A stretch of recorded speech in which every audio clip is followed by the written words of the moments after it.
So the last one got cut off by accident within the grace of what I'm supposed to do. So there's a certain grace for my life. There's a certain amount of give or take that God allows based on what my purpose is. So what God has for me based on my purpose, I am graced to do. There are some things that have nothing to do with my purpose that will remove the grace of God from my life, and it will have karmatic results, or it will not be good because it's taking me away further from God than the path and the purpose that God has designed for me to go. That's what sin is. Sin is not, oh, I'm going to the club. I'm going to have a drink. Sin, that is not sin unless that takes you away from God. Does those things take you away from God? Does those things lead you down a path that is unpurposeful, uneventful as far as what God is concerned? If not, then that's not sin. That's just life. You know what I'm saying? Like, so for somebody that watches porn but doesn't have an addiction to porn, may not be a sin for you unless it is taking over your life, causing you to have family problems, family struggles, causing your financial means to be depleted or to not be healthy or stable. Porn can be healthy for people that's married, learning, growing, and trying to explore more within their marriage. Porn is not unhealthy until it becomes an addiction and it takes over your life and removes you from your family and causes problems in your life. I don't know what people be telling you, but having a desire for sex as an adult is normal and it is healthy. If you are an adult and you never want to have sex, something is wrong with you. Like, that is a part of being a human. Sexual desire is not a sin. Sexual desire is a part of being a human, and it's for enjoyment just as much as it's for procreation. Because if that's the case, people that can't have babies would be in sin by just having sex because they like to have sex knowing that they can't have babies. Come on, make it make sense. Some things are just human nature.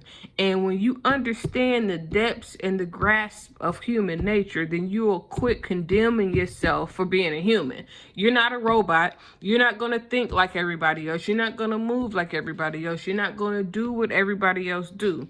But on the first video, I spoke about this, seeing the backlash of the narrative that's about to be described in this video, in this next clip that I'm going to play. So I'm going to play this clip and then I am going to speak more of it.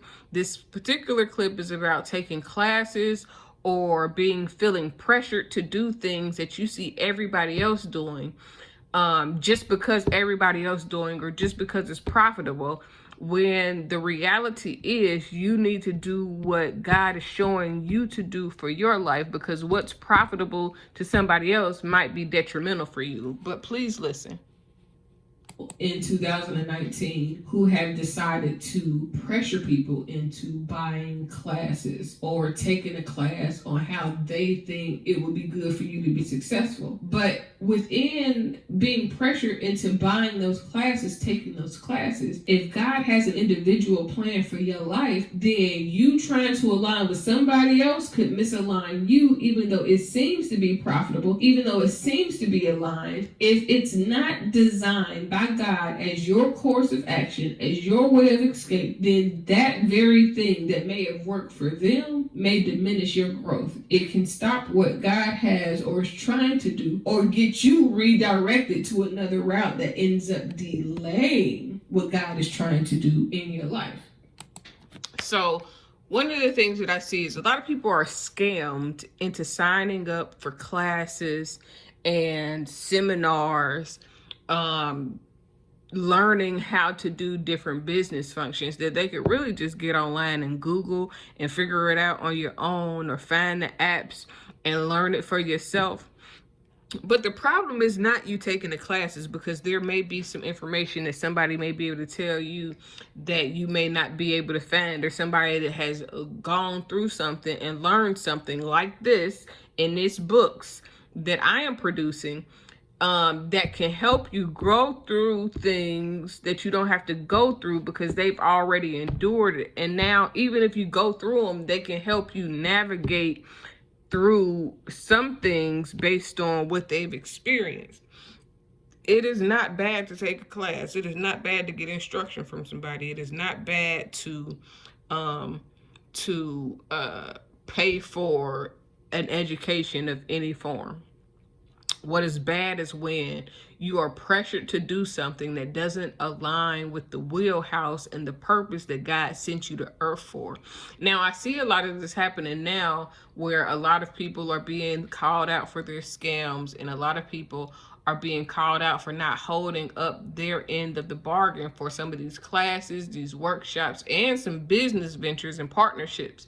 So I believe that it's very important for you to be mindful about who you get entangled with. And I'm not saying entanglement for any reason other than you can get caught up with the wrong people doing the wrong thing, even if it looks like it's the right thing, and it could take you so far out of the will of God for your purpose, your life, and the plan that God has for you, that you miss what God wants for you. So for myself, it's a lot of classes that I like that I've seen that I would like to take at some point, sometime or another.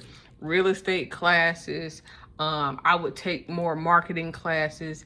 I would take online classes to learn to do graphics or to develop websites. There are a lot of different classes, investing, stocks and bonds. There's a lot of different things that I have an interest in that I would love to do. However, when I pray about it and seek God about it, those same things that may be profitable money wise would be a distraction purpose wise. So the things that would be a distraction purpose wise, I have to sit on the back burner, and I cannot do. I don't care if I can make $1 million in real estate tomorrow. If I am not able to fulfill the purpose that God has shown me, then that $1 million will be more detrimental to my growth in God than it is to me, for me to go and continue to do my purpose, even if I don't make $1 million in the same amount of time.